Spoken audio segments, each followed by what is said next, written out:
Welcome back, ladies and gentlemen, and as promised earlier, our second topic in tonight's edition of the Daily Debate, Egypt's commitment to sustainable development and, of course, quality of life. And a cornerstone of Egypt's strategy is the Egypt Vision 2030 Sustainable Development Strategy, which, of course, seeks to position Egypt amongst the world's top 30 countries in both economic and social development, as well as enhance the quality of life indicators. We have more on this in this report, and we'll be right back with our guest over the telephone for further discussion. The Egyptian government has demonstrated a steadfast commitment to sustainable development and improving the quality of life for its citizens. A key focus has been on monitoring the progress of the first phase of the presidential initiative Decent Life and preparing for the second phase. This initiative aims to uplift rural communities by providing essential services, infrastructure and economic opportunities, thereby promoting social cohesion. In addition to domestic efforts, Egypt has extended humanitarian assistance to Palestinian brothers and sisters, reflecting its dedication to regional solidarity. Domestically, the government supports families in need, contributing to social cohesion and justice. Prime Minister Dr. Mustafa Madbouli witnessed the launch of the Week of Goodness activities by the Tahya Misr Fund in Al Asmarat. The fund aims to reach 20,000 families in need in collaboration with the Zakat and Charity House, the Ministry of Youth and Sports, the Food Bank, the Sharia Association and the Risala Charity Association. This initiative exemplifies the collective effort to support vulnerable families and strengthen social bonds within the community. A cornerstone of Egypt's strategy is the Egypt Vision 2030 Sustainable Development Strategy, which seeks to position Egypt among the world's top 30 countries in economic and social development and enhancing quality of life indicators. The strategy emphasizes inclusive and sustainable growth, aiming to boost productivity, increase income levels, and create adequate and decent employment opportunities.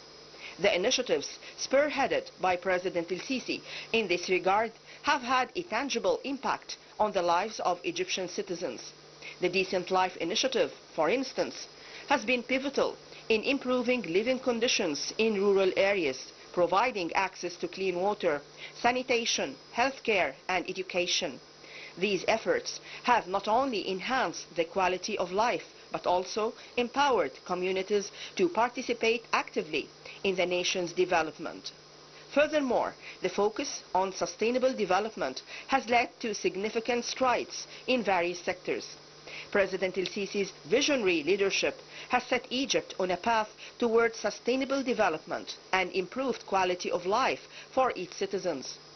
Through comprehensive initiatives like Decent Life and strategic frameworks such as Egypt Vision 2030, the nation is witnessing transformative changes that promise a brighter and more prosperous future for all Egyptians.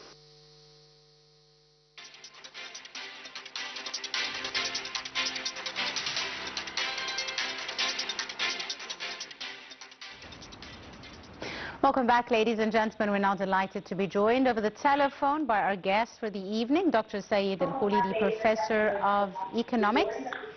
Dr. Saeed, good evening to you, sir. Good evening, ma'am.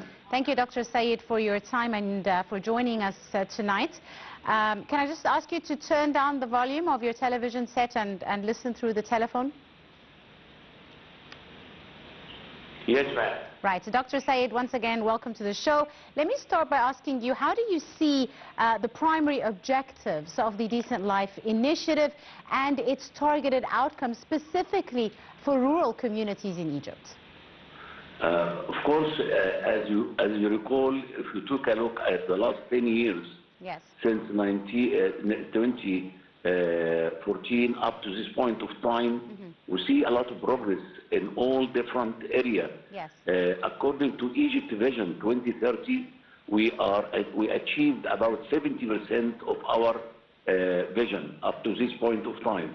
We started with enhancing workforce, in initiating many programs like Decent Life Initiative, which it really helped the poor people to have access to clean water, clean environment, better education, better health care, and so on. In Egypt Vision 2030, we have all these programs integrated, and that is for sustainable development for all Egyptian, not only one group, but all Egyptians. Yes. And right now, we are focusing on industry where Prime Minister Dr. Mustafa Mabuli started to integrate private sector in with the public sector in order to invest in industry in our economical system. It is not what I'm saying, it is the golden indicator like Goldman Sachs, for example, estimated Egypt in the 2030, it will be one of 8 it will be developing country. And that is not what I'm saying, it is Goldman Sachs, which is very, very strong organization to predict the economy of Egypt. Yes, indeed. Dr. Sayed, now, how do you see the role of infrastructural development that we've witnessed over the last few years within this initiative and its impact when it comes to connectivity and economic growth in rural regions? How do you see the future of its impact, sir? Of course, when we talk about what's coming with sustainable development, you cannot have a sustainable development unless you have a good infrastructure. Yes. What I mean by infrastructure, it means logistics. We have now state-of-the-art highways, we have state-of-the-art bridges, we have state-of-the-art airport. It's all means of transportation. Now it's available for Egypt. And you cannot have an industry, agriculture, without a logistics. Logistics will help us to be able to satisfy the local consumption, and the excess will be exported. And the exportation, it will be by land, by sea, by plane. All of that, it will help to receive hard currency for Egyptian economy. Absolutely. Now, Dr. Said, in your opinion, how do you see Egypt managing to implement such large-scale development projects and mega-national projects amidst, the regional instability and the economic changes that are being witnessed all around the world, really, globally? What does this reflect with regards to the planning of such projects? Of course, when we talk about planning, as I mentioned before, Egypt 2030, that is a planning. And we said to all different sectors in Egyptian economy participate into this Egypt Vision 2030. Of course, this will bring more and more and more foreign direct investment. My prediction, Egypt in the very near future, within 2-3 years, Egypt will be a hub for industry for many multinational company. And now we are looking for how to manage our resources by adding value. And we have a lot of examples from that in many industries established already and using our natural resources and build an industry around that. Remember, Sinai, it would be the safe haven for attracting many foreign direct investment for minerals. And we have the raw materials, we have the labor cost is very, very minimum cost of labor. We have the location, we have the logistics, and we are ready now. The environment now is stable for attracting more and more and more foreign direct investment. Absolutely. Now, Doctor, speaking about attracting, international investments and foreign direct investments, the state has undertaken many programs, has undertaken lots of new legislation when it comes to the reform of investment laws, the ease of doing business in Egypt, etc. Other initiatives as well have been introduced, like the golden license, like subsidies and initiatives for potential investors. How important do you see the reform in the investment laws and legislation? Of course, when President Sisi issued the golden license, it really eliminated the red tape and the routine in government. Now we used to, when foreign direct investment come to establish a project or industry here, it used to take months and even years in order to get approval for building his or her industry. Now, within days or matter of weeks, we can really start your business. Remember, foreign direct investment, it needs 4 ingredients. Number 1, the security and safety, and we have our border now is safe, regardless for whatever happening around us, but still Egypt is the positive side in the economical growth. As the second of all, we need power supply, and Egypt now have an excess power supply from all the projects that have been established, from solar system, from wind energy, from green hydrogen, and so on. And the third part, which is the low cost, the fourth part is the logistics. So already Egypt have all ingredients to host foreign direct investment and to attract more and more foreign direct investment. And the process of establishing business, it became very easy. It's a matter, if you go into the website, you can establish your business instead of taking years or months to establish your business. Now it takes hours, even days to establish your business. I believe we have already attracted many foreign direct investment, and more because what's going on around in the world now, from Ukrainian-Russian war and the turbulence in many countries in the world, Egypt now is considered to be a safe haven for foreign direct investment. Absolutely. Dr. Sayed, now how do you view some of the key components of the Egyptian government's strategy to build a competitive economy to result at the end of the day to bridge the gap between imports and exports and increase exports of Egyptian products? The great deficit now, it's on our side right now.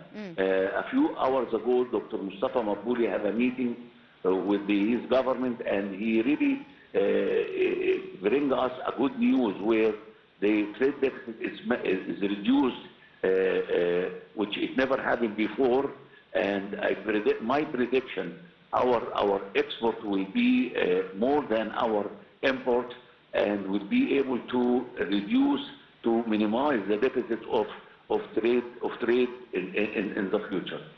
Remember, when we talk about sustainability, when we talk about competitiveness, we produce a product with high level of quality and lower cost, and it will enable us to open a door, and Egypt is going to be the investing gate for Africa, the industrial gate for Africa, for the Middle East in the future. Indeed. And Dr. Sayed, you spoke about a very important issue, which is that of the localization of industry. How important is this, in your opinion, Doctor, to localize even the raw materials that are put into production processes and industries in Egypt? And this is another move that has been taken by the state in order to increase the issue of localization of raw materials.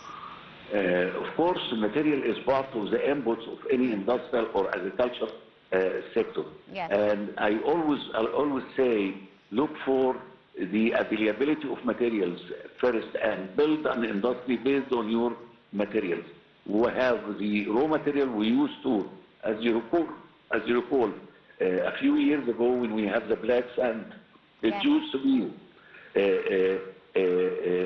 exported to as a raw material. Now we add value to it, and now we move it to a product and so on.